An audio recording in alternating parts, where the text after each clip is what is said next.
गोल्डी बराड़ की अरैसट की खबर 2 दिन तक तो पंजाबियों को बिल्कुल सच्ची लगी है और काफ़ी एक एक्साइटमेंट भी सी और उस ही फीलिंग उस एक्साइटमेंट को ध्यान रखते हुए मेरी अज की रिपोर्ट जी बेस्ड रहेगी कि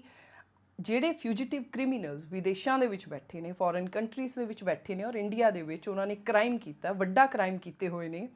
ਉਹਨਾਂ ਨੂੰ ਭਾਰਤ ਲੈ ਕੇ ਆਉਣ ਦਾ ਜਿਹੜਾ ਪੂਰਾ ਪ੍ਰੋਸੈਸ ਹੈ ਐਕਸਟਰਾ ਡਾਈਟ ਕਰਨ ਦਾ ਪੂਰਾ ਪ੍ਰੋਸੈਸ ਆ ਉਹਦੇ ਤੇ ਮੈਂ ਗੱਲ ਕਰਨੀ ਚਾਹਾਂਗੀ ਉਹਦੇ ਵਿੱਚ ਕਈ ਲੂਪ ਹੋਲਸ ਆ ਜਿਨ੍ਹਾਂ ਨੂੰ ਵਰਤ ਕੇ ਵੱਡੇ ਵੱਡੇ ਕ੍ਰਿਮੀਨਲਸ ਵਿਜੇ ਮਾਲਿਆ ਵਰਗੇ ਅੰਡਰਵਰਲਡ ਦੇ ਵੱਡੇ ਵੱਡੇ ਡੌਨ ਟੈਰਰਿਸਟ ਜਿਹੜੇ ਨੇ ਐਂਡ ਹੋਰ ਬਹੁਤ ਲੋਕ ਨੇ ਜਿਹੜੇ ਅੱਜ ਪੰਜਾਬ ਦੇ ਸੰਦਰਭ 'ਚ ਗੱਲ ਕਰੀਏ ਤਾਂ ਦਰਜਨ ਤੋਂ ਵੱਧ ਇੱਦਾਂ ਦੇ ਗੈਂਗਸਟਰ ਨੇ ਜਿਹੜੇ ਵਿਦੇਸ਼ਾਂ ਦੇ ਵਿੱਚ ਬੈਠੇ ਨੇ ਔਰ ਉੱਥੋਂ ਆਪਣੀਆਂ ਕਾਰਵਾਈਆਂ ਕਰਦੇ ਨੇ ਉਹਨਾਂ ਨੂੰ ਐਕਸਟਰਾ ਡਾਈਟ ਨਹੀਂ ਕਰਵਾ ਰਿਹਾ ਭਾਰਤ ਸੋ ਉਸੇ ਹੀ ਪੂਰੇ ਟ੍ਰੀਟੀ ਨੂੰ ਉਸੇ ਪ੍ਰੋਸੈਸ ਨੂੰ ਅੱਜ ਦੀ ਵੀਡੀਓ ਦੇ ਵਿੱਚ ਮੈਂ ਤੁਹਾਡੇ ਅੱਗੇ ਰੱਖਾਂਗੀ ਮੁੱਖ ਮੰਤਰੀ ਭਗਵੰਤ ਮਾਨ ਵੱਲੋਂ ਜਿਹੜੀ ਪ੍ਰੈਸ ਕਾਨਫਰੰਸ ਦੇ ਵਿੱਚ ਇਸ ਚੀਜ਼ ਦਾ ਦਾਅਵਾ ਕੀਤਾ ਗਿਆ ਸੀ ਕਿ ਗੋਲਡੀ ਬਰਾੜ ਅਰੈਸਟ ਹੋ ਚੁੱਕਾ ਉਹਦੇ ਵਿੱਚ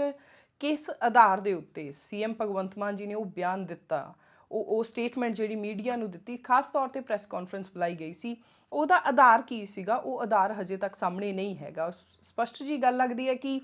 ਕਿਉਂਕਿ ਗੋਲਡੀ ਬਰਾੜ ਨੇ ਖੁਦ ਆ ਕੇ ਇੱਕ ਆਡੀਓ ਇੰਟਰਵਿਊ ਦੇ ਵਿੱਚ ਇਸ ਚੀਜ਼ ਨੂੰ ਪੁਸ਼ਟੀ ਕਰ ਦਿੱਤੀ ਹੈ ਰਿਤੇਸ਼ ਲੱਖੀ ਜੀ ਦੇ ਚੈਨਲ ਦੇ ਉੱਤੇ ਕਿ ਉਹ ਫ੍ਰੀ ਆ ਹਜੇ ਉਹਨੂੰ ਡਿਟੇਨ ਨਹੀਂ ਕੀਤਾ ਗਿਆ ਤੇ ਉਹ ਆਪਣੀ ਪ੍ਰੈਜ਼ੈਂਸ ਆਪਣੀ ਫਰੀडम ਜਿਹੜੀ ਆ ਕਿਉਂਕਿ ਉਹ ਅਰੈਸਟ ਨਹੀਂ ਹੋਇਆ ਤੇ ਆਪਣੀ ਪ੍ਰੈਜ਼ੈਂਸ ਨੂੰ ਫੈਲਟ ਕਰਾਏਗਾ ਪੰਜਾਬ ਦੇ ਵਿੱਚ ਆਉਣ ਵਾਲੇ ਉਹਨੇ ਆਪਣੇ ਜਿਹੜੇ ਪਲਾਨ ਵੀ ਸੀਗੇ ਇੱਕ ਤਰ੍ਹਾਂ ਦੇ ਨਾਲ ਸਟੇਟ ਨੂੰ ਚੈਲੰਜ ਕੀਤਾ ਤਾਂ ਭਗਵੰਤ ਮਾਨ ਜੀ ਨੇ ਸੀਐਮ ਪੰਜਾਬ ਨੇ ਕਿਹੜੇ ਆਧਾਰ ਦੇ ਉੱਤੇ ਉਹ ਬਿਆਨ ਜਿਹੜਾ ਉਹ ਜਾਰੀ ਕੀਤਾ ਪ੍ਰੈਸ ਨੂੰ ਉਹ ਆਧਾਰ ਨਹੀਂ ਲੋਕਾਂ ਨੂੰ ਸਮਝ ਆ ਰਿਹਾ ਔਰ ਇਸੇ ਕਰਕੇ ਸਸਪੈਂਸ ਹੈ ਗੋਲਡੀ ਬਰਾੜ ਨੂੰ ਲੈ ਕੇ ਹੋ ਸਕਦਾ ਹੈ ਕੋਈ ਗੁੰਮਰਾਹਕੁਨ ਐਡਵਾਈਸ ਦੇ ਦਿੱਤੀ ਹੋਵੇ ਕਿਸੇ ਨੇ ਜਾਂ ਹੋ ਸਕਦਾ ਕੋਈ ਪੋਲੀਟੀਕਲ ਪ੍ਰੈਸ਼ਰ ਹੋਵੇ ਵੋਟਾਂ ਦੇ ਕਰਕੇ ਪਰ ਇੱਕ ਚੀਜ਼ ਹੋਰ ਹੈ ਕਿ ਅਗਰ ਪੰਜਾਬ ਦੀ ਲਾਅ ਐਂਡ ਆਰਡਰ ਦੀ ਸਥਿਤੀ ਨੂੰ ਦੇਖ ਕੇ ਸੀਐਮ ਭਗਵੰਤ ਮਾਨ ਨੇ ਬਿਆਨ ਦਿੱਤਾ ਹੋਵੇ ਜਾਂ ਪੰਜਾਬ ਦੇ ਵਿੱਚ ਜਿਹੜਾ ਕ੍ਰਿਮੀਨਲਸ ਨੂੰ ਫੜਨਾ ਆ ਜਿਹੜੇ ਵਿਦੇਸ਼ਾਂ 'ਚ ਬੈਠੇ ਆ ਉਹਨਾਂ ਨੂੰ ਇੱਥੇ ਲਿਆ ਕੇ ਜਿਹੜੇ ਕੇਸ ਆ ਜਿਹੜਾ ਇਨਸਾਫ ਆ ਉਹ ਲੋਕਾਂ ਨੂੰ ਦੇਣਾ ਅਗਰ ਉਹਦੀ ਖੁਸ਼ੀ ਦੇ ਵਿੱਚ ਉਹ ਪ੍ਰੈਸ ਕਾਨਫਰੰਸ ਕੀਤੀ ਹੋਵੇ ਤਾਂ ਉਹ ਲੱਗਦਾ ਨਹੀਂ ਹੈ ਉਹਦਾ ਕਾਰਨ ਇਹ ਹੈ ਕਿਉਂਕਿ ਜਿਸ ਦਿਨ ਗੋਲਡੀ ਬਰਾੜ ਦੀ ਇਹ ਖਬਰ ਆਉਂਦੀ ਹੈ ਬਾਹਰ ਉਸੇ ਦਿਨ ਹੀ ਹੈਪੀ ਮਲੇਸ਼ੀਆ ਨਾਂ ਦਾ ਇੱਕ ਟੈਰਰਿਸਟ ਜਿਹਨੂੰ ਸਾਡੀ ਸਰਕਾਰੀ ਭਾਸ਼ਾ ਦੇ ਵਿੱਚ ਟੈਰਰਿਸਟ ਉਹਨੂੰ ਕਿਹਾ ਗਿਆ ਆ ਉਹ ਟੈਰਰਿਸਟ ਨੂੰ ਮਲੇਸ਼ੀਆ ਤੋਂ ਅਰੈਸਟ ਕੀਤਾ ਜਾਂਦਾ ਦਸੰਬਰ 2021 ਨੂੰ ਚਰਨਜੀਤ ਸਿੰਘ ਚੰਨੀ ਜਦੋਂ ਮੁੱਖ ਮੰਤਰੀ ਸੀ ਉਸ ਸਮੇਂ ਲੁਧਿਆਣਾ ਕੋਰਟ ਕੰਪਲੈਕਸ ਦੇ ਵਿੱਚ ਬਲਾਸਟ ਹੋਇਆ ਸੀ ਉਸ ਬਲਾਸਟ ਦੇ ਵਿੱਚ ਜਿਹੜਾ ਮੇਨ ਸਾਜ਼ਿਸ਼ ਘਾੜਾ ਸੀ ਪੁਲਿਸ ਦੀ ਜਾਂਚ ਦੇ ਵਿੱਚ ਆਇਆ ਸੀ ਕਿ ਹੈਪੀ ਮਲੇਸ਼ੀਆ ਸੀ ਇੰਨੇ ਹੀ ਉਹ ਜਿਹੜਾ ਐਕਸਪਲੋਸਿਵ ਜਿੰਨੀ ਵੀ ਧਮਾਕਾ ਖੇਸ ਸਮੱਗਰੀ ਜਿਹੜੀ ਹੁੰਦੀ ਹੈ ਉਹ ਮੁਹੱਈਆ ਕਰਵਾਈ ਸੀ ਉਹਨੇ ਹੈਲਪ ਕੀਤੀ ਸੀਗੀ ਇਹਦੇ ਨਾਲ ਹੀ ਜਿਹੜਾ ਬੰਬ ਬਲਾਸਟ ਹੋ ਪਾਇਆ ਸੀ ਲੁਧਿਆਣਾ ਕੋਰਟ ਦੇ ਵਿੱਚ ਜਿਹਦੇ ਵਿੱਚ ਇੱਕ ਬੰਦੇ ਦੀ ਮੌਤ ਹੁੰਦੀ ਹੈ ਔਰ 6 ਜ਼ਖਮੀ ਹੁੰਦੇ ਨੇ ਉਸ ਸਮੇਂ ਇਲੈਕਸ਼ਨ ਪੰਜਾਬ ਦੇ ਵਿੱਚ ਆਉਣ ਵਾਲੇ ਸੀ ਔਰ ਬਹੁਤ ਇਦਾਂ ਦਾ ਮਾਹੌਲ ਇੱਕ ਤਰ੍ਹਾਂ ਦੇ ਨਾਲ ਡਿਵੈਲਪ ਹੋਣ ਲੱਗ ਗਿਆ ਸੀ ਜਿੱਥੇ ਇਹੋ ਜਿਹੀਆਂ ਗੱਲਾਂ ਚੱਲਣ ਲੱਗ ਗਈਆਂ ਸੀ ਕਿ ਹੋ ਸਕਦਾ ਪ੍ਰੈਜ਼ੀਡੈਂਟ ਰੂਲ ਜਿਹੜਾ ਉਹ ਪੰਜਾਬ ਦੇ ਵਿੱਚ ਲੱਗ ਜਾਏ ਕਿਉਂਕਿ ਪੰਜਾਬ ਦਾ ਲਾਅ ਐਂਡ ਆਰਡਰ ਦਾ ਜਿਹੜਾ ਹਾਲਾਤ ਨੇ ਉਹ ਕ੍ਰਾਈਸਿਸ ਡਿਵੈਲਪ ਕੀਤਾ ਜਾ ਰਿਹਾ ਉਹ ਹੈਪੀ ਮਲੇਸ਼ੀਆ ਜਿਹਦੇ ਸਿਰ ਤੇ 10 ਲੱਖ ਦਾ ਇਨਾਮ ਸੀ ਉਹ ਉਸੇ ਹੀ ਦਿਨ ਅਰੈਸਟ ਹੁੰਦਾ ਪਰ ਉਹ ਅਰੈਸਟ ਤਾਂ ਐਨਆਈਏ ਵੱਲੋਂ ਹੀ ਜ਼ਾਹਿਰ ਜੀ ਗੱਲ ਹੈ ਕੀਤਾ ਜਾਂਦਾ ਪਰ ਅਲਟੀਮੇਟਲੀ ਉਹਨੂੰ ਦੇਣਾ ਤਾਂ ਪੰਜਾਬ ਪੁਲਿਸ ਨੇ ਹੀ ਆ ਕਿਉਂਕਿ ਪੰਜਾਬ ਦੇ ਵਿੱਚ ਹੀ ਉਹ ਸਾਰਾ ਜਿਹੜਾ ਲੁਧਿਆਣਾ ਕੋਰਟ ਕੰਪਲੈਕਸ ਦਾ ਬਲਾਸਟ ਕੇਸ ਆ ਉਹ ਚੱਲਦਾ ਪਿਆ ਪਰ ਅਗਰ ਪੰਜਾਬ ਪੁਲਿਸ ਕੋ ਵੀ ਨਾ ਕੇਸ ਹੋਵੇ ਆਪਾਂ ਮੰਨ ਲਈਏ ਕਿ ਐਨਆਈਏ ਉਹਦੀ ਜਾਂਚ ਕਰ ਰਹੀ ਹੈ ਤਾਂ ਪੰਜਾਬ ਪੁਲਿਸ ਦਾ ਕੋਈ ਲੈਣਾ ਦੇਣਾ ਨਹੀਂ ਹੈ ਪਰ ਅਲਟੀਮੇਟਲੀ ਉਹ ਜਿਹੜਾ ਲੁਧਿਆਣਾ ਦਾ ਬਲਾਸਟ ਸੀ ਉਹ ਜੁੜਿਆ ਤਾਂ ਪੰਜਾਬ ਨਾਲ ਹੀ ਸੀ ਪੰਜਾਬ ਦੇ ਕਾਨੂੰਨ ਵਿਵਸਥਾ ਦੇ ਨਾਲ ਲੋਕਾਂ ਦੇ ਵਿੱਚ ਜੋ ਡਰ ਪੈਦਾ ਹੋਇਆ ਸੀ ਉਸ ਤੋਂ ਬਾਅਦ ਉਹਦੇ ਨਾਲ ਜੁੜਿਆ ਕੇਸ ਸੀ ਪਰ ਉਸ ਪ੍ਰੈਸ ਕਾਨਫਰੰਸ ਦੇ ਵਿੱਚ ਮੁੱਖ ਮੰਤਰੀ ਭਗਵੰਤ ਮਾਨ ਜੀ ਵੱਲੋਂ ਸਿਰਫ ਔਰ ਸਿਰਫ ਜੋ ਪਪੂਲਰ ਕਲਚਰ ਹੈ ਜੋ ਬਹੁਤ ਇਹ ਪਪੂਲਰ ਚਿਹਰਾ ਇਨਫੇਮਸ ਗੈਂਗਸਟਰ ਗੋਲਡੀ ਬਰਾੜ ਹੈ ਉਹਦੀ ਜਿਹੜੀ ਖਬਰ ਬਾਅਦ ਵਿੱਚ ਝੂਠੀ ਸਾਬਿਤ ਹੁੰਦੀ ਹੈ ਉਹਦਾ ਹੀ ਜ਼ਿਕਰ ਕੀਤਾ ਗਿਆ ਕਿ ਉਹਨੂੰ ਅਰੈਸਟ ਕਰ ਲਿਆ ਗਿਆ ਹੈ ਜਦਕਿ ਹੈਪੀ ਮਲੇਸ਼ੀਆ ਵਰਗਾ ਟੈਰਰਿਸਟ ਫੜਿਆ ਜਾਵੇ ਜਿਹਨੇ ਬਾਕਾਇਦਾ ਤੌਰ ਤੇ ਪੁਲਿਸ ਦਾ ਕਹਿਣਾ ਹੈ ਕਿ ਉਹਨੇ ਪ੍ਰੋਵਾਈਡ ਕੀਤੀ ਸੀ ਮਦਦ ਉਹਨੇ ਜਿਹੜੇ ਧਮਾਕੇ ਵਾਲੀ ਸਮੱਗਰੀ ਪ੍ਰੋਵਾਈਡ ਕੀਤੀ ਸੀ ਤਾਂ ਕਿ ਬਲਾਸਟ ਹੋ ਸਕੇ ਔਰ ਇੱਕ ਐਦਾਂ ਦਾ ਮਾਹੌਲ ਪੰਜਾਬ 'ਚ ਕ੍ਰੀਏਟ ਕੀਤਾ ਜਾ ਸਕੇ ਦਹਿਸ਼ਤਗਰਦੀ ਵਾਲਾ ਉਹਦੇ ਤੇ ਸੀਐਮ ਭਗਵੰਤ ਮਾਨ ਜੀ ਨੇ ਉਸ ਪ੍ਰੈਸ ਕਾਨਫਰੰਸ 'ਚ ਕੋਈ ਵੀ ਜ਼ਿਕਰ ਨਹੀਂ ਕੀਤਾ ਜਿਵੇਂ ਕਿ ਉਹ ਖਬਰ ਮੈਟਰ ਹੀ ਨਾ ਕਰਦੀ ਹੋਵੇ ਸਿਰਫ ਔਰ ਸਿਰਫ ਪਪੂਲਰ ਕਲਚਰ ਦੇ ਵਿੱਚ ਜਿੱਥੇ ਲੋਕਾਂ ਦਾ ਪਪੂਲਰ ਸੈਂਟੀਮੈਂਟ ਹੈ ਉਹਨੂੰ ਹੀ ਟੱਚ ਕਰਨ ਦੇ ਲਈ ਜਲਦਬਾਜ਼ੀ ਦੇ ਵਿੱਚ ਮੈਨੂੰ ਨਹੀਂ ਲੱਗਦਾ ਕੋਈ ਸੋਲਿਡ ਆਧਾਰ ਹੋਏਗਾ ਕੋਈ ਸੋਲਿਡ ਅਧਿਕਾਰਿਤ ਜਾਣਕਾਰੀ ਅਮਰੀਕਾ ਦੀ ਪੁਲਿਸ ਵੱਲੋਂ ਕਿਸੇ ਤਰ੍ਹਾਂ ਦੀ ਹੋਏਗੀ ਅਗਰ ਹੁੰਦੀ ਤਾਂ ਸ਼ਾਇਦ ਖਬਰ ਝੂਠੀ ਨਾ ਨਿਕਲਦੀ ਬਾਅਦ ਵਿੱਚ ਸਿਰਫ ਔਰ ਸਿਰਫ ਲੋਕ ਲੁਭਾਵਣੀ ਗੱਲ ਜਿਹੜੀ ਸੀ ਉਹੀ ਕਰਨ ਦੇ ਲਈ ਉਹ ਪ੍ਰੈਸ ਕਾਨਫਰੰਸ ਖਾਸ ਤੌਰ ਤੇ ਸੱਦੀ ਗਈ ਸੀ ਨਵੰਬਰ ਮਹੀਨੇ ਦੇ ਆਖਰੀ ਹਫਤੇ ਦੇ ਵਿੱਚ ਇੱਕ ਹੋਰ ਟੈਰਰਿਸਟ ਜੋ ਟੈਰਰਿਸਟ ਟੈਗ ਸਟੇਟ ਨੇ ਉਹਦੇ ਤੇ ਲਗਾਇਆ, ਉਹ ਬੱਬਰ ਖਾਲਸਾ ਇੰਟਰਨੈਸ਼ਨਲ ਦਾ ਬੰਦਾ ਹੈ ਕੁਲਵਿੰਦਰ ਸਿੰਘ ਕਾਨਪੁਰੀਆ। ਉਹਨੂੰ ਵੀ ਅਰੈਸਟ ਕੀਤਾ ਗਿਆ, ਵਿਦੇਸ਼ ਧਰਤੀ ਤੋਂ ਹੀ ਉਹਨੂੰ ਬਾਹਰਲੇ ਮੁਲਕ ਤੋਂ ਹੀ ਅਰੈਸਟ ਕੀਤਾ ਗਿਆ। ਔਰ ਉਹਦੇ ਤੇ ਵੀ ਬੰਬ ਬਲਾਸਟ ਐਂਡ ਕਈ ਤਰ੍ਹਾਂ ਦੇ ਗ੍ਰਨੇਡ ਅਟੈਕ ਜੋ ਬੈਕ ਇਨਟੂ 1990s ਦੇ ਵਿੱਚ ਕੀਤੇ ਹੋਏ ਸੀ ਉਹ ਬੋਲਦੇ ਸੀ। ਪਰ ਉਹਦੇ ਤੇ ਵੀ 5 ਲੱਖ ਦਾ ਇਨਾਮ ਸੀਗਾ ਉਹਦੇ ਲਈ। ਪਰ ਉਹ ਜਿਹੇ ਜਿਹੜੇ ਕੇਸ ਉਹ ਜਿਹੜੇ ਪੰਜਾਬ ਦੀ ਸ਼ਾਂਤੀ ਦੇ ਨਾਲ, ਪੰਜਾਬ ਦੀ ਲਾਅ ਐਂਡ ਆਰਡਰ ਦੇ ਨਾਲ ਜੁੜੇ ਹੁੰਦੇ ਨੇ, ਜਿਹੜੇ ਉਹਨਾਂ ਤੇ ਕੋਈ ਵੀ ਜ਼ਿਕਰ ਸੀਐਮ ਭਗਵੰਤ ਮਾਨ ਜੀ ਦੀ ਪ੍ਰੈਸ ਕਾਨਫਰੰਸ ਦੇ ਵਿੱਚ ਕਿਤੇ ਵੀ ਸ਼ਾਬਾਸ਼ੀ ਵਾਲਾ ਵੀ ਨਹੀਂ ਆਉਂਦਾ ਕਿ ਪੁਲਿਸ ਨੇ, ਉਹ ਚਾਹੇ ਐਨਆਈਏ ਹੋਵੇ ਚਾਹੇ ਕੋਈ ਵੀ, ਕਿਉਂਕਿ ਆਪਣੀ ਸਟੇਟ ਆਪਣੀ ਪੰਜਾਬ ਨਾਲ ਜੁੜੇ ਹੋਏ ਮਸਲੇ ਨੇ, ਉਹਨਾਂ ਦਾ ਜ਼ਿਕਰ ਨਹੀਂ ਆਉਂਦਾ। ਕਿਸੇ ਵੀ ਸੂਬੇ ਦੇ ਮੁੱਖ ਮੰਤਰੀ ਦੇ ਲਈ ਜਾਂ ਡੀਜੀਪੀ ਦੇ ਲਈ ਇਹ ਗੱਲ ਕਹਿਣੀ ਬਹੁਤ ਆਸਾਨ ਜੀ ਲੱਗਦੀ ਹੈ ਕਿ ਬਹੁਤ ਜਲਦੀ ਹੀ ਪੰਜਾਬ ਲੈ ਆਂਦਾ ਜਾਏਗਾ, ਜਿਵੇਂ ਗੋਲਡੀ ਬਰਾੜ ਦੇ ਕੇਸ ਦੇ ਵਿੱਚ ਕਿਹਾ ਜਾਂਦਾ। ਪਰ ਜਦੋਂ ਆਪਾਂ ਐਕਸਟ੍ਰਾਡੀਸ਼ਨ ਦੇ ਪੂਰੇ ਪ੍ਰੋਸੈਸ ਨੂੰ ਦੇਖਦੇ ਹਾਂ ਤਾਂ ਇਹ ਬਹੁਤ ਹੀ ਲੰਬਾ ਪ੍ਰੋਸੈਸ ਹੈ।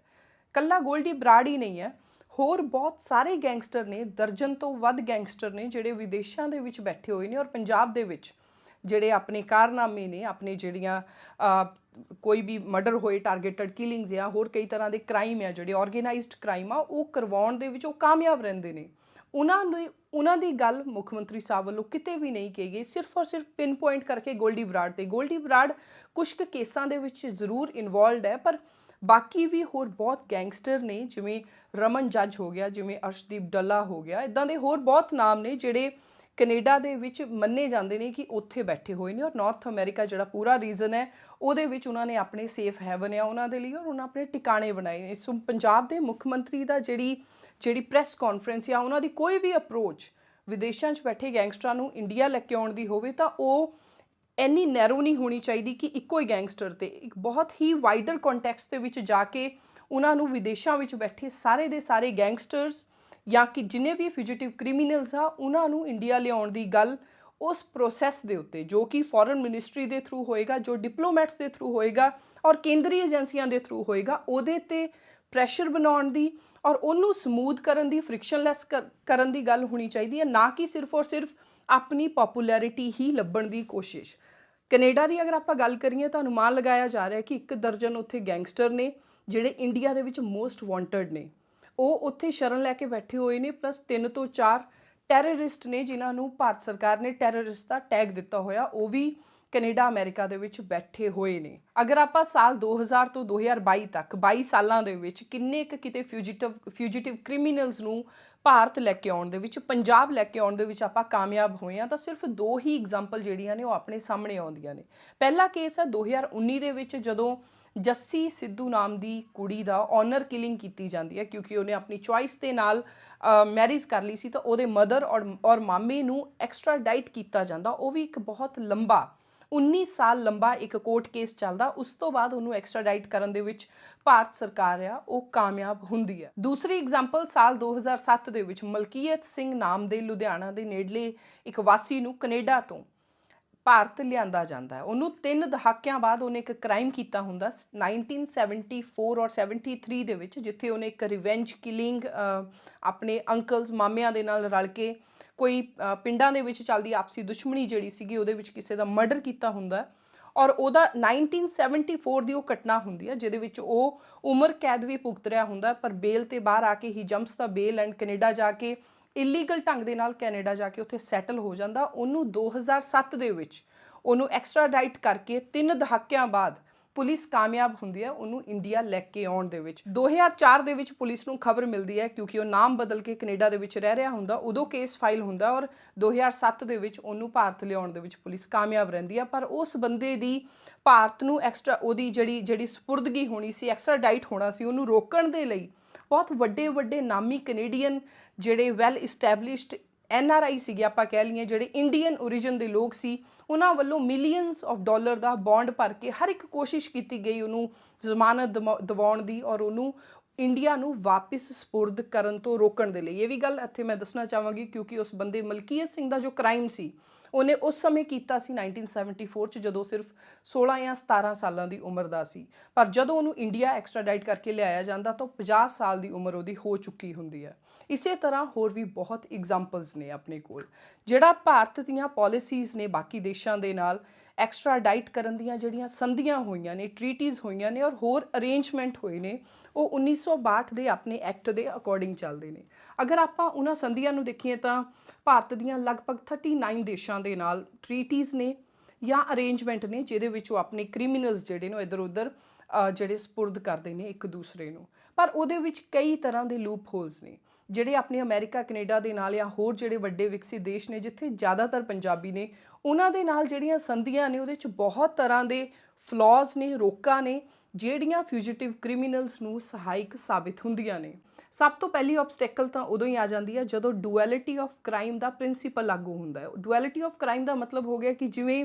ਇੰਡੀਆ ਦੇ ਵਿੱਚ ਆਪਾਂ ਦੇਖਦੇ ਹਾਂ, ਖਾਸ ਤੌਰ ਤੇ ਪੰਜਾਬ 'ਚ ਦੇਖਦੇ ਹਾਂ, ਬਹੁਤ NRI ਲਾੜੇ ਨੇ ਜਿਹੜੇ ਕੁੜੀਆਂ ਨੂੰ ਵਿਆਹ ਕੇ ਇੱਥੇ ਛੱਡ ਜਾਂਦੇ ਆ, ਪਰ ਉਹਦੇ ਵਿੱਚ ਕੋਈ ਖਾਸ ਜ਼ਿਆਦਾ ਕਾਰਵਾਈ ਆਪਾਂ ਕਰਨ ਦੇ ਵਿੱਚ ਸક્ષਮ ਨਹੀਂ ਹੁੰਦੇ, ਕਿਉਂਕਿ ਕਈ ਕ੍ਰਾਈਮ ਨੇ ਜਿਹੜੇ ਇੰਡੀਆ ਦੇ ਵਿੱਚ ਕ੍ਰਾਈਮ ਨੇ ਪਰ ਉਹਨਾਂ ਦੇਸ਼ਾਂ ਦੇ ਵਿੱਚ ਉਹਨੂੰ ਉਸ ਨਿਗਾਹ ਦੇ ਨਾਲ, ਉਸ ਪੱਖ ਦੇ ਨਾਲ ਨਹੀਂ ਦੇਖਿਆ ਜਾਂਦਾ, ਬਿਕੋਜ਼ ਸੋਸਾਇਟੀ ਦਾ, ਰਿਲੀਜੀਅਨ ਦਾ, ਕਲਚਰ ਦਾ ਬਹੁਤ ਜ਼ਿਆਦਾ ਫਰਕ ਹੈ। ਜਿਵੇਂ ਦਾਜ ਪ੍ਰਥਾ ਆ, ਦਾਜ ਪ੍ਰਥਾ ਲਈ ਜਿਹੜੇ ਕਾਨੂੰਨ ਆ ਉਹ ਬਾਕੀਆਂ ਦੇ ਵਿੱਚ ਸਿੰਪਲ ਹਰਾਸ਼ਮੈਂਟ ਤੱਕ ਹੁੰਦੇ ਆ, ਬਟ ਉਹ ਸੇਮ ਜੋ ਇੰਡੀਆ ਦਾ ਕਾਨੂੰਨ ਆ ਉਹ ਬਾਕੀਆਂ ਦੇ ਵਿੱਚ ਲਾਗੂ ਨਹੀਂ ਹੁੰਦਾ। ਇਹ ਇੱਕ ਪ੍ਰੋਬਲਮ ਹੈ ਜਿਹਦੇ ਨਾਲ ਐਕਸਟ੍ਰਾਡਾਈਟ ਕਰਾਉਣ ਦੇ ਵਿੱਚ ਆਪਾਂ ਕਾਮਯਾਬ ਨਹੀਂ ਹੋ ਪਾਉਂਦੇ ਹੈਗੇ। ਦੂਸਰਾ ਹੈਗਾ ਕਿ ਜਿਹੜੇ ਪੋਲੀਟੀਕਲ ਪ੍ਰਿਜ਼ਨਰਸ ਹੁੰਦੇ ਆ ਜਾਂ ਪੋਲੀਟੀਕਲ ਕ੍ਰਾਈਮ ਹੁੰਦੇ ਆ, ਉਹ ਅਗਰ ਇੰਡੀਆ ਦੇ ਵਿੱਚ ਕਿਸੇ ਨੇ ਕੋਈ ਪੋਲੀਟੀਕਲ ਮੂਵਮੈਂਟ ਚਲਾਈ ਹੈ, ਜਿਵੇਂ ਸਿੱਖ ਖਾੜਕੂ ਸੰਘਰਸ਼ ਸੀਗਾ, ਉਹਦੇ ਵਿੱਚ ਜਿਹੜੇ ਆਪਣੇ ਜਿਨ੍ਹਾਂ ਨੇ ਅਸਾਈਲਮ ਲਈ ਅਮਰੀਕਾ ਦੇ ਵਿੱਚ ਜਾਂ ਕੈਨੇਡਾ ਦੇ ਵਿੱਚ, ਉਹਨਾਂ ਨੂੰ ਉੱਥੇ ਇੰਡੀਆ ਨੇ ਤਾਂ ਚਾਹੇ ਲੇਬਲ ਕਰ ਦਿੰਦਾ, ਇੰਡੀਆ ਤਾਂ ਟੈਰਰਿਸਟ ਦਾ ਟੈਗ ਲਗਾ ਦਿੰਦਾ, ਬਟ ਉਹ ਕੰਟਰੀਜ਼ ਵਿੱਚ ਉਹਨਾਂ ਨੂੰ ਬਾਕਾਇਦਾ ਤੌਰ 'ਤੇ ਸੇਫਟੀ ਪ੍ਰੋਵਾਈਡ ਕੀਤੀ ਜਾਂਦੀ ਹੈ, ਅਸਾਈਲਮ ਦਿੱਤੀ ਜਾਂਦੀ ਹੈ, ਉੱਥੇ ਉਹ ਕ੍ਰਾਈਮ ਨਹੀਂ ਹੁੰਦਾ। ਸੋ ਪੋਲੀਟੀਕਲ ਜਿਹੜੇ ਐਕਟਿਵਿਸਟ ਹੁੰਦੇ ਨੇ ਜਾਂ ਪੋਲੀਟੀਕਲ ਕ੍ਰਿਮੀਨਲ ਹੁੰਦੇ ਨੇ ਜਾਂ ਜਿਨ੍ਹਾਂ ਦੀ ਜਿਵੇਂ ਭਾਰਤ ਦੇਸ਼ ਟੈਰਰਿਸਟ ਟੈਗ ਲਗਾ ਦੇ, ਤਾਂ ਉਹਦੀ ਪੁਸ਼ਟੀ ਉੱਥੇ ਜਾ ਕੇ ਕਰਨੀ ਇੱਕ ਬਹੁਤ ਵੱਡਾ ਔਖਾ ਕੰਮ ਹੈ, ਕਿਉਂਕਿ ਉਹ ਦੇਸ਼ ਇਹਨਾਂ ਚੀਜ਼ਾਂ ਨੂੰ ਰੈਕੋਗਨਾਈਜ਼ ਨਹੀਂ ਕਰਦੇ, ਉਹ ਇਹਨੂੰ ਸਟੇਟ ਆਪਰੇਸ਼ਨ ਦੇ ਅੰਡਰ ਲੈ ਕੇ ਆਉਂਦੇ ਨੇ। ਤੀਸਰੀ ਸਭ ਤੋਂ ਵੱਡੀ ਹਿੰਡਰੈਂਸ ਹੈ ਕਿ ਜਿਹੜਾ ਦੇਸ਼ ਫਾਂਸੀ ਦੀ ਸਜ਼ਾ ਦੇਣ 'ਚ ਵਿਸ਼ਵਾਸ ਰੱਖਦਾ ਹੋਵੇ, ਕੈਪੀਟਲ ਪਨਿਸ਼ਮੈਂਟ ਦੀ ਪਾਲਿਸੀ ਨੂੰ ਹਜੇ ਵੀ ਬਰਕਰਾਰ ਰੱਖਿਆ ਹੋਵੇ, ਜਾਂ ਜਿੱਥੇ ਕਸਟੋਡੀਅਲ ਟਾਰਚਰ ਹੁੰਦਾ ਹੋਵੇ, ਜਿੱਥੇ ਐਕਸਟਰਾ ਜੁਡੀਸ਼ੀਅਲ ਕਿਲਿੰਗਸ ਹੁੰਦੀਆਂ ਹੋਣ, ਪੁਲਿਸ ਵੱਲੋਂ ਬਹੁਤ ਜ਼ਿਆਦਾ ਹਰਾਸ਼ ਕੀਤਾ ਜਾਂਦਾ ਹੋਵੇ, ਜਿੱਥੇ ਹਿਊਮਨ ਰਾਈਟ ਦੀ ਵਾਇਲੇਸ਼ਨ ਹੁੰਦੀ ਹੋਵੇ, ਉਹਨਾਂ ਦੇਸ਼ਾਂ ਦੇ ਵਿੱਚ ਕਿਸੇ ਵੀ ਕ੍ਰਿਮੀਨਲ ਨੂੰ ਐਕਸਟ੍ਰਾਡਾਈਟ ਕਰਨ ਲੱਗੇ ਅਗਲਾ ਜਿਹੜਾ ਦੇਸ਼ ਹੁੰਦਾ ਜਿਹਦੇ ਨਾਲ ਟ੍ਰੀਟੀ ਹੋਈ ਹੁੰਦੀ ਹੈ, ਉਹ ਇਹਨਾਂ ਚੀਜ਼ਾਂ ਨੂੰ ਧਿਆਨ ਰੱਖਦੇ ਨੇ ਔਰ ਉੱਥੇ ਬਹੁਤ ਤਰ੍ਹਾਂ ਦੀਆਂ ਰੋਕਾਂ ਜਿਹੜੀਆਂ ਨੇ ਉਹ ਲੱਗਦੀਆਂ ਨੇ। ਜਿਵੇਂ ਕਿ ਵਿਜੇ ਮਾਲਿਆ ਦਾ ਕੇਸ ਹੈ। ਵਿਜੇ ਮਾਲਿਆ ਆਪਾਂ ਜਾਣਦੇ ਹਾਂ ਬਹੁਤ ਵੱਡਾ ਫਰਾਡ ਕਰਕੇ, ਬੈਂਕ ਫਰਾਡ ਕਰਕੇ,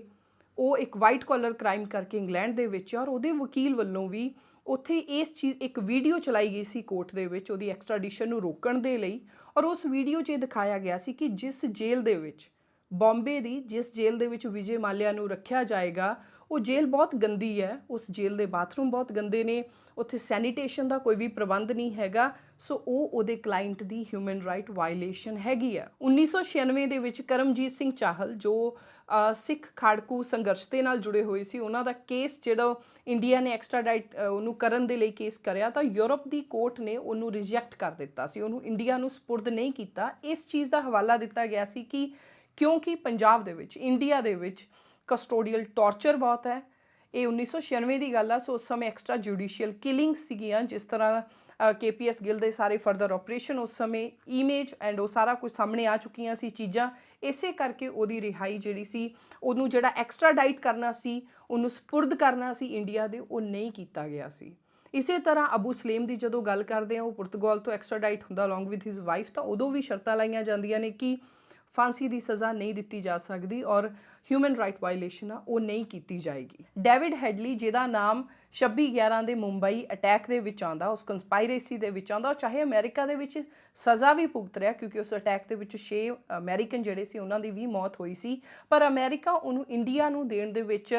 ਕਤਰਾਉਂਦੇ ਨੇ, ਉਸ ਚੀਜ਼ ਨੂੰ ਡਿਲੇ ਕਰਦੇ ਨੇ, ਮਨਾ ਕਰਦੇ ਨੇ। ਉਹਦਾ ਕਾਰਨ ਇਹ ਹੈ ਕਿ ਅਗਰ ਇਨਸਾਨ ਨੇ ਸੇਮ ਕ੍ਰਾਈਮ ਦੇ ਲਈ ਸਜ਼ਾ ਇੱਕ ਜਗ੍ਹਾ ਤੇ ਭੁਗਤ ਲਈ, ਇੱਕ ਦੇਸ਼ ਦੇ ਵਿੱਚ ਭੁਗਤ ਲਈ, ਤਾਂ ਉਹ ਦੂਸਰੇ ਦੇਸ਼ ਦੇ ਵਿੱਚ ਸੇਮ ਕ੍ਰਾਈਮ ਲਈ ਸਜ਼ਾ ਨਹੀਂ ਭੁਗਤ ਸਕਦਾ। ਇਹ ਟ੍ਰੀਟੀ ਦਾ ਹਿੱਸਾ ਹੈ। ਇਸੇ ਤਰ੍ਹਾਂ ਇੱਕ ਐਗਜ਼ਾਮਪਲ ਮੈਂ ਲਾਸਟ ਦੇਣਾ ਚਾਹਾਂਗੀ ਵਾਰਨ ਐਂਡਰਸਨ ਦੀ। ਵਾਰਨ ਐਂਡਰਸਨ, ਜਦੋਂ ਆਪਾਂ 1984 ਦੀ ਭੋਪਾਲ ਗੈਸ ਟ੍ਰੈਜੇਡੀ ਪੜ੍ਹਦੇ ਆ ਤਾਂ ਉਸ ਗੈਸ ਟ੍ਰੈਜੇਡੀ ਦੇ ਵਿੱਚ ਯੂਨੀਅਨ ਕਾਰਬਾਈਡ ਕੰਪਨੀ ਸੀ। ਉਸ ਕੰਪਨੀ ਦਾ ਇੱਕ ਪੈਸਟੀਸਾਈਡ ਕੰਪਨੀ ਸੀ, ਉਹਦੇ ਚੋਂ ਕੈਮੀਕਲ ਲੀਕ ਹੁੰਦਾ ਹੈ ਔਰ ਹਜ਼ਾਰਾਂ ਲੋਕ ਜਿਹੜੇ ਅਫੈਕਟ ਹੁੰਦੇ ਨੇ। ਭੋਪਾਲ ਗੈਸ ਟ੍ਰੈਜੇਡੀ ਉਹ ਜਿਸ ਕੰਪਨੀ ਦੇ ਵਿੱਚ ਹੁੰਦੀ ਆ ਯੂਨੀਅਨ ਕਾਰਬਾਈਡ, ਉਹਦੇ CEO ਹੁੰਦੇ ਆ ਵਾਰਨ ਐਂਡਰਸਨ। ਉਹ ਇੰਡੀਆ ਆਉਂਦੇ ਨੇ ਕੁਛ ਕੁ ਮਹੀਨਿਆਂ ਬਾਅਦ। ਉਹਨਾਂ ਨੂੰ ਪੁਲਿਸ ਵੱਲੋਂ ਇੱਕ ਵਾਰ ਤਾਂ ਹਿਰਾਸਤ 'ਚ ਲੈ ਲਿਆ ਜਾਂਦਾ ਕਿਉਂਕਿ ਉਸ 'ਤੇ ਇਲਜ਼ਾਮ ਹੁੰਦਾ ਕਿ ਉਹਨੂੰ ਪਤਾ ਸੀ, ਉਸ CEO ਨੂੰ ਪਤਾ ਸੀ ਕਿ ਉਹਦੀ ਕੰਪਨੀ ਦੇ ਵਿੱਚ ਬਹੁਤ ਤਰ੍ਹਾਂ ਦੇ ਫਾਲਟ ਨੇ, ਮਕੈਨੀਕਲ ਟੈਕਨੀਕਲ ਫਾਲਟ ਨੇ ਔਰ ਉਹਨਾਂ ਨੂੰ ਸਹੀ ਕਰਾਉਣ ਦੀ ਜ਼ਰੂਰਤ ਆ। ਬਾਵਜੂਦ ਉਸਦੇ ਵੀ ਉਹਨੇ ਇਹ ਚੀਜ਼ ਨਹੀਂ ਸਹੀ ਨਹੀਂ ਕਰਵਾਇਆ ਸੀ। ਪਰ US ਦਾ ਪ੍ਰੈਸ਼ਰ ਅੰਡਰ ਦਿਸ ਟ੍ਰੀਟੀ, ਇਹ ਜਿਹੜੀ ਐਕਸਟ੍ਰਾਡੀਸ਼ਨ ਟ੍ਰੀਟੀ ਹੈ, ਇਹਦੇ ਅੰਦਰ ਇੱਦਾਂ ਦਾ ਪ੍ਰੈਸ਼ਰ ਕ੍ਰੀਏਟ ਹੁੰਦਾ ਕਿ ਉਹਨੂੰ ਪੁਲਿਸ ਨੂੰ ਛੱਡਣਾ ਪੈਂਦਾ। ਕਈ ਸਾਲਾਂ ਬਾਅਦ ਦੁਬਾਰਾ ਇੰਡੀਆ ਕੇਸ ਲਗਾਉਂਦਾ ਉਹਦੀ ਐਕਸਟ੍ਰਾਡੀਸ਼ਨ ਦੇ ਲਈ, ਪਰ ਉਹਨੂੰ ਇਗਨੋਰ ਕਰ ਦਿੱਤਾ ਜਾਂਦਾ, ਉਹਨੂੰ ਮਨਾ ਕਰ ਦਿੱਤਾ ਜਾਂਦਾ। ਇੰਡੀਆ ਨੂੰ ਇਹ ਕਿਹਾ ਜਾਂਦਾ ਕਿ ਇਹ 1962 ਦੇ ਜਿਹੜੇ ਐਕਟ ਆ ਪਲੱਸ ਜਿਹੜੀ ਅਮਰੀਕਾ ਦੇ ਨਾਲ ਇੰਡੀਆ ਦੀ ਜਿਹੜੀ ਟ੍ਰੀਟੀ ਹੋਈ ਆ ਉਹਦੀ ਜੁਰਿਸਡਿਕਸ਼ਨ ਦੇ ਵਿੱਚ ਨਹੀਂ ਆਉਂਦਾ, ਫਿੱਟ ਨਹੀਂ ਬੈਠਦਾ ਹੈਗਾ। ਸੋ ਬਹੁਤ ਤਰ੍ਹਾਂ ਦੇ ਜਿਹੜੇ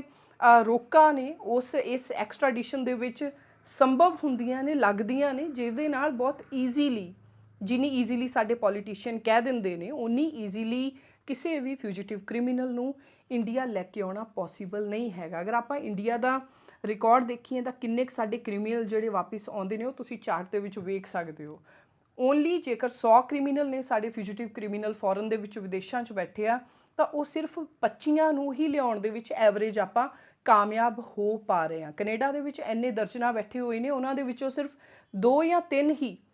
ਪਹੁੰਚ ਚੁੱਕੇ ਨੇ ਔਰ ਇਹ ਡਾਟਾ ਵੀ ਬਹੁਤ ਪੁਰਾਣਾ ਆਪਣੇ ਸਾਹਮਣੇ ਹੈਗਾ ਆ। ਔਰ ਭਾਰਤ ਦੀਆਂ ਟੋਟਲ ਰਿਕੁਐਸਟਾਂ 150 ਤੋਂ ਵੱਧ ਨੇ, ਜਿਹਦੇ ਵਿੱਚ ਉਹ ਬਾਹਰ ਬੈਠੇ ਕ੍ਰਿਮੀਨਲਸ ਨੂੰ ਐਕਸਟ੍ਰਾਡਾਈਟ ਕਰਵਾਉਣਾ ਚਾਹੁੰਦੇ ਨੇ। ਇੰਡੀਆ ਵਿਦੇਸ਼ਾਂ ਦੇ ਵਿੱਚ ਬੈਠੇ ਆਪਣੇ ਲੋੜੀਂਦਾ ਕ੍ਰਿਮੀਨਲਸ ਨੂੰ, ਫਿਊਜੀਟਿਵ ਕ੍ਰਿਮੀਨਲਸ ਨੂੰ ਐਕਸਟ੍ਰਾਡਾਈਟ ਕਰਾਉਣ ਦੇ ਵਿੱਚ ਸਕਸੈਸਫੁਲ ਨਹੀਂ ਹੈਗਾ। ਇੰਨਾ ਜ਼ਿਆਦਾ ਸਕਸੈਸ ਰੇਟ ਨਹੀਂ ਹੈਗਾ। ਉਹਦੇ ਕਾਰਨ 2 ਨੇ ਜਿਹੜੇ ਸਪਸ਼ਟ ਤੌਰ 'ਤੇ ਮੈਂ ਫਿਗਰ ਆਊਟ ਕਰ ਪਾਈ ਹਾਂ। ਅਤੇ ਉਹਦਾ ਪਹਿਲਾ ਕਾਰਨ ਤਾਂ ਇਹੀ ਹੈ ਕਿ ਆਪਣੇ ਕੋਲ ਹਿਊਮਨ ਰਿਸੋਰਸਿਸ ਦੀ ਕਮੀ ਹੈ। ਹਿਊਮਨ ਰਿਸੋਰਸਿਸ ਉਹ ਜਿਹੜੇ ਆਪਣੀਆਂ ਸੈਂਟਰਲ ਏਜੰਸੀਜ਼ ਦੇ ਵਿੱਚ ਕੰਮ ਕਰਦੇ ਹੋਣ। ਅਗਰ ਆਪਾਂ FBI ਦਾ ਡਾਟਾ ਦੇਖੀਏ ਕਿ FBI ਦੇ ਅੰਦਰ ਕਿੰਨੇ ਹਿਊਮਨ ਰਿਸੋਰਸ ਉਹਨਾਂ ਕੋਲ ਹੈਗਾ ਤਾਂ 35,000 ਪਲੱਸ ਹੈ। ਪਰ ਜਦੋਂ ਆਪਾਂ CBI ਦਾ ਡਾਟਾ ਦੇਖਦੇ ਹਾਂ ਕਿ ਸਾਡੀ CBI ਕੋਲ ਕਿੰਨੇ ਲੋਕ ਨੇ ਕੰਮ ਕਰਨ ਵਾਲੇ, ਤਾਂ ਉਹ ਸਿਰਫ 6,000 ਕੁਛ ਹੀ ਆਉਂਦੇ ਨੇ ਔਰ ਬਹੁਤ ਸੀਟਾਂ, ਬਹੁਤ ਵੈਕੈਂਸੀਜ਼ ਜਿਹੜੀਆਂ ਨੇ ਐਜ਼ ਇਟ ਇਜ਼ ਹੀ ਪਈਆਂ ਹੋਈਆਂ। ਦੂਸਰਾ ਪੁਆਇੰਟ ਇਹ ਹੈ ਕਿ ਅਗਰ ਆਪਾਂ ਅਮਰੀਕਾ ਨੂੰ ਫੋਰ ਐਗਜ਼ਾਮਪਲ ਲੈ ਲਈਏ ਤਾਂ ਉਹਨਾਂ ਦਾ ਇੱਕ ਪਰਟੀਕੂਲਰਲੀ ਅਲੱਗ ਵਿੰਗ ਬਣਿਆ ਹੋਇਆ, ਇੱਕ ਅਲੱਗ ਡਿਪਾਰਟਮੈਂਟ ਹੈ ਜਿਹੜਾ ਇੰਟਰਨੈਸ਼ਨਲ ਅਫੇਅਰਸ ਦੇ ਵਿੱਚ ਖਾਸ ਤੌਰ 'ਤੇ ਜਿਹੜਾ ਐਕਸਟ੍ਰਾਡੀਸ਼ਨ ਦੇ ਪ੍ਰੋਸੈਸ ਹੁੰਦੇ ਨੇ ਉਹਦੇ ਵਿੱਚ ਮਾਹਰ ਲੋਕ ਬੈਠੇ ਨੇ ਜਿਹੜੇ ਸਿਰਫ ਇਸੇ ਹੀ ਚੀਜ਼ ਦੇ ਨਾਲ ਡੀਲ ਕਰਦੇ ਨੇ। ਪਰ ਆਪਣੇ ਇੰਡੀਆ ਦੇ ਵਿੱਚ ਆਪਾਂ ਜਦੋਂ ਦੇਖਦੇ ਹਾਂ ਤਾਂ CBI ਦੇ ਹੀ ਇੱਕ ਵਿੰਗ ਬਣਾ ਕੇ ਉਹਨੂੰ ਹੀ ਇਹ ਕੰਮ ਜਿਹੜਾ ਆ ਐਕਸਟਰਾ ਤੌਰ 'ਤੇ ਸੌਂਪਿਆ ਗਿਆ ਆ। ਸੋ ਇੱਕ ਐਕਸਪਰਟੀਜ਼ ਦੀ ਕਮੀ ਵੀ ਹੈਗੀ ਆ ਔਰ ਕਾਰਨ ਇਹ ਵੀ ਹੈਗਾ, ਜਿਹੜਾ ਚਿੰਤਾ ਦਾ ਵਿਸ਼ਾ ਉਹ ਹੈ ਕਿ ਜਿਹੜੀ ਟ੍ਰੀਟੀ ਹੋਈ ਆ ਹਵਾਲਗੀ ਦੀ ਕ੍ਰਿਮੀਨਲਸ ਦੀ, ਇਹ 1962 ਤੋਂ ਹੀ ਬੇਸਡ ਜਿਹੜਾ ਐਕਟ ਆ ਉਹਦੇ 'ਤੇ ਹੋਈ ਆ। ਪਰ ਜਦੋਂ ਆਪਾਂ ਸਾਲ 2022 ਦੇ ਵਿੱਚ ਬਦਲਦੇ ਹਾਲਾਤਾਂ ਨੂੰ ਦੇਖਦੇ ਹਾਂ, ਜਿਵੇਂ ਬਹੁਤ ਈਜ਼ੀਲੀ ਆਪਾਂ ਦੇਖ ਸਕਦੇ ਹਾਂ ਸਿੱਧੂ ਮੂਸੇਵਾਲੇ ਦੇ ਮਰਡਰ ਦੇ ਵਿੱਚ, ਸੰਦੀਪ ਨੰਗਲ ਅੰਬੀਆਂ ਦੇ ਮਰਡਰ ਦੇ ਵਿੱਚ ਬਹੁਤ ਇੱਦਾਂ ਦੀਆਂ ਘਟਨਾਵਾਂ ਹੋਈਆਂ ਨੇ ਕਿ ਬਾਹਰ ਬੈਠੇ ਕ੍ਰਿਮੀਨਲਸ ਵੱਲੋਂ ਸਿਰਫ ਔਰ ਸਿਰਫ ਸਾਜ਼ਿਸ਼ ਰਚੀ ਜਾਂਦੀ ਹੈ। ਉੱਥੇ ਬੈਠ ਕੇ ਉਹ ਵਿਦੇਸ਼ਾਂ ਦੇ ਵਿੱਚ ਇੱਕ ਕੰਸਪਾਇਰੇਸੀ ਰਚਦੇ ਨੇ ਔਰ ਇੰਡੀਆ ਦੇ ਵਿੱਚ ਐਗਜ਼ੀਕਿਊਟ ਕਰਨ ਵਾਲੇ ਲੋਕ ਜਿਹੜੇ ਆ ਉਹ ਹੋਰ ਹੁੰਦੇ ਨੇ। ਐਗਜ਼ੀਕਿਊਟ ਕਰਨ ਵਾਲੇ ਫੜੇ ਜਾਂਦੇ ਨੇ ਪਰ ਜਿਹੜੇ ਸਾਜ਼ਿਸ਼ ਘਾੜੇ ਹੁੰਦੇ ਨੇ ਉਹ ਦੇ ਰੋਮ ਅਰਾਊਂਡ ਫਰੀਲੀ ਔਰ ਬੜੇ ਪ੍ਰਾਊਡ ਨਾਲ ਕਹਿੰਦੇ ਨੇ ਕਿ ਉਹ ਜ਼ਿੰਦਾ ਫੜੇ ਨਹੀਂ ਜਾਣਗੇ। ਸੋ ਜਦੋਂ ਇੰਨੀ ਇੰਟਰਕਨੈਕਟੀਵਿਟੀ ਵੱਧ ਗਈ ਹੋਵੇ ਟੈਕਨੋਲੋਜੀ ਦੇ ਥਰੂ, ਹੋਰ ਵੀ ਬਹੁਤ ਨਵੇਕਲੇ ਕ੍ਰਾਈਮ ਜਿਹੜੇ ਨੇ ਉਹ ਹੋ ਰਹੇ ਨੇ, ਵਾਈਟ ਕਾਲਰ ਕ੍ਰਾਈਮ ਹੋ ਰਹੇ ਨੇ। ਬੈਂਕ ਫਰਾਡ ਕਰਕੇ ਲੋਕ ਈਜ਼ੀਲੀ ਹੋਰ ਦੇਸ਼ਾਂ ਦੇ ਵਿੱਚ ਸਿਟੀਜ਼ਨ ਲੈਣ ਦੇ ਵਿੱਚ ਵੀ ਕਾਮਯਾਬ ਹੋ ਜਾਂਦੇ ਨੇ ਐਂਡ ਆਪਣੀ ਬਹੁਤ ਲਗਜ਼ਰੀ ਲਾਈਫ ਜਿਹੜੀ ਉਹ ਜੀਂਦੇ ਨੇ। ਆਪਾਂ ਦੇਖੀਏ ਨੀਰਵ ਮੋਦੀ ਦੀ ਐਗਜ਼ਾਮਪਲ ਆਪਾਂ ਦੇਖੀ ਆ, ਵਿਜੇ ਮਾਲਿਆ ਇਜ਼ ਅਨਦਰ ਵਨ ਐਂਡ ਇਸ ਤੋਂ ਇਲਾਵਾ ਹੋਰ ਵੀ ਨੇ। ਸੋ ਜਦੋਂ ਇੱਦਾਂ ਦੇ ਹਾਲਾਤ ਆਗੇ ਹੋਣ ਔਰ ਬਹੁਤ ਲੰਬਾ ਸਮਾਂ ਨਿਕਲ ਗਿਆ ਹੋਵੇ ਤਾਂ ਕੁਛ ਕੁ ਰਿਫਾਰਮ, ਕੁਛ ਕੁ ਬਦਲਾਵ ਜਿਹੜੇ ਨੇ ਉਹ ਕਰਨ ਦੀ ਜ਼ਰੂਰਤ ਹੈ ਆਪਣੀ ਐਕਸਟ੍ਰਾਡੀਸ਼ਨ ਜਿਹੜੀਆਂ ਟ੍ਰੀਟੀਜ਼ ਹੋਈਆਂ ਨੇ ਅਲੱਗ-ਅਲੱਗ ਦੇਸ਼ਾਂ ਦੇ ਨਾਲ ਉਹਦੇ ਵਿੱਚ, ਕਿਉਂਕਿ ਗਲੋਬਲਾਈਜੇਸ਼ਨ ਦਾ ਇੱਕ ਬਹੁਤ ਵੱਡਾ ਫੈਕਟਰ ਹੈ। ਬਹੁਤ ਈਜ਼ੀਲੀ ਟਰੈਵਲ ਕੀਤਾ ਜਾ ਸਕਦਾ ਇੱਕ ਥਾਂ ਤੋਂ ਦੂਸਰੀ ਥਾਂ 'ਤੇ ਐਂਡ ਟਿਕਟਸ ਐਂਡ ਅਪਰੋਚ ਜਿਹੜੀ ਆ ਬਹੁਤ ਅੱਗੇ ਨਾਲੋਂ ਚੀਪਰ ਹੋਈ ਆ, ਬਹੁਤ ਈਜ਼ੀਲੀ ਅਵੇਲੇਬਲ ਹੋਈ ਆ। ਅਨਦਰ ਵਨ ਜੋ ਆਪਾਂ ਮਿਸ ਕਰ ਰਹੀ ਹਾਂ ਮੈਂ ਇਹਦੇ ਵਿੱਚ ਉਹ ਹੈ ਕਿ ਡਿਪਲੋਮੈਸੀ ਦਾ ਬਹੁਤ ਵੱਡਾ ਰੋਲ ਹੁੰਦਾ। ਜਿਹੜੇ ਆਪਣੇ ਡਿਪਲੋਮੈਟਸ ਬੈਠੇ ਹੋਏ ਨੇ, ਆਪਣੇ ਅੰਬੈਸਡਰਸ ਬੈਠੇ ਨੇ ਜਿਹੜੇ ਫੋਰਨ ਮਿਨਿਸਟਰੀ ਦੇ ਅੰਡਰ ਕੰਮ ਕਰਦੇ ਨੇ, ਉਹਨਾਂ ਵੱਲੋਂ ਕ੍ਰੀਏਟ ਕੀਤਾ ਜਾਂਦਾ ਜਿਹੜਾ ਪ੍ਰੈਸ਼ਰ ਹੈ ਉਹ ਇੱਕ ਬਹੁਤ ਵੱਡਾ ਫੈਕਟਰ ਹੈ ਜਿਹੜਾ ਐਕਸਟ੍ਰਾਡੀਸ਼ਨ ਨੂੰ ਸੰਭਵ ਕਰਦਾ ਹੈ। ਸੋ ਉਹਦੀ ਜਿਹੜੀ ਲੈਵਰੇਜ ਆ ਉਹ ਹੋਣੀ ਬਹੁਤ ਜ਼ਿਆਦਾ ਜ਼ਰੂਰੀ ਆ। ਔਰ ਬਾਇਲੇਟਰਲ ਰਿਲੇਸ਼ਨਸ਼ਿਪ ਕਿਸੇ ਵੀ ਦੇਸ਼ ਦੇ ਨਾਲ, ਚਾਹੇ ਆਪਾਂ ਅਮਰੀਕਾ ਤੋਂ ਆਪਣਾ ਕੋਈ ਕ੍ਰਿਮੀਨਲ ਉੱਥੋਂ ਲੈ ਕੇ ਆਉਣਾ ਹੋਵੇ, ਕੈਨੇਡਾ ਤੋਂ, ਕਿਸੇ ਵੀ ਦੇਸ਼ ਤੋਂ, ਉਹਦੇ ਵਿੱਚ ਇੱਕ ਜਿਹੜੇ ਦੋਨਾਂ ਦੇਸ਼ਾਂ ਦੇ ਆਪਸੀ ਸਬੰਧ ਸਮੂਥ ਹੋਣੇ, ਵਧੀਆ ਹੋਣੇ, ਔਰ ਇੱਕ ਜਿਹੜੀ ਡਿਪਲੋਮੈਟਿਕ ਲੈਵਰੇਜ ਲੈਣੀ ਆ, ਉਹ ਕੰਮ ਬਹੁਤ ਹੀ ਜ਼ਰੂਰੀ ਆ। ਉਹਦੇ ਨਾਲ ਹੀ ਇਹ ਜਿਹੜੀਆਂ ਹਵਾਲਗੀਆਂ ਨੇ ਇਹ ਜਿਹੜੀਆਂ ਪੋਸੀਬਲ ਹੋ ਪਾਉਂਦੀਆਂ ਨੇ। ਆਖਰੀ ਗੱਲ ਕਹਾਂਗੀ ਇਸ ਵੀਡੀਓ ਦੇ ਵਿੱਚ, ਉਹ ਬਹੁਤ ਇੰਪੋਰਟੈਂਟ ਹੈ। ਉਹ ਗੱਲ ਹੈ ਕਿ ਅਗਰ ਆਪਾਂ ਭਾਰਤ ਦੀਆਂ ਐਕਸਟ੍ਰਾਡੀਸ਼ਨ ਦੇ ਸਮਝੌਤੇ ਦੇਖਦੇ ਹਾਂ ਤਾਂ ਕਾਫੀ ਦੇਸ਼ਾਂ ਨਾਲ ਹੋਏ ਨੇ, ਚਾਹੇ ਹਾਲਾਂਕਿ ਨੰਬਰ ਘੱਟ ਹੈ, ਪਰ ਜੋ ਮੋਸਟ ਇੰਪੋਰਟੈਂਟ ਹੈ ਕਿ ਜਿਹੜੇ ਸਾਡੇ ਗੁਆਂਢੀ ਦੇਸ਼ ਨੇ, ਜਿਵੇਂ ਚਾਈਨਾ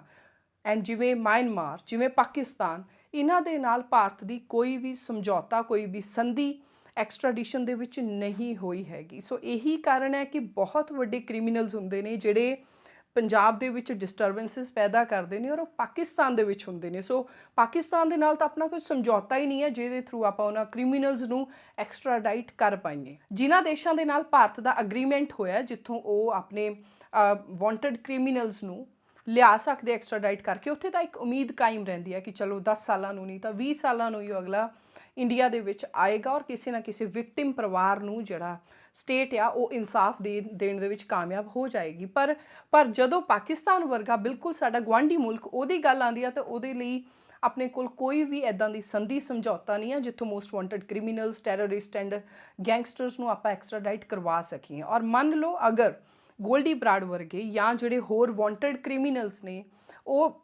ਰੈੱਡ ਕਾਰਨਰ ਨੋਟਿਸ ਜਾਰੀ ਹੋਣ ਦੇ ਬਾਵਜੂਦ ਵੀ ਕਿਸੇ ਤਰ੍ਹਾਂ ਝਾਂਸਾ ਦੇ ਕੇ ਪਾਕਿਸਤਾਨ ਆ ਜਾਣ, ਔਰ ਪਾਕਿਸਤਾਨ ਤਾਂ ਇੱਕ ਆਲਰੇਡੀ ਸੇਫ ਹੈਵਨ ਬਣਿਆ ਹੋਇਆ ਲੱਗਦਾ ਆ, ਕਿਉਂਕਿ ਬਹੁਤ ਇੱਦਾਂ ਦੇ ਕ੍ਰਿਮੀਨਲ ਟੈਰਰਿਸਟ ਨੇ, ਈਵਨ ਦਾਊਦ ਇਬਰਾਹਿਮ ਵੀ ਕਿਹਾ ਜਾਂਦਾ ਕਿ ਪਾਕਿਸਤਾਨ ਦੇ ਵਿੱਚ ਹੈਗਾ। ਮੈਂ ਇੱਥੇ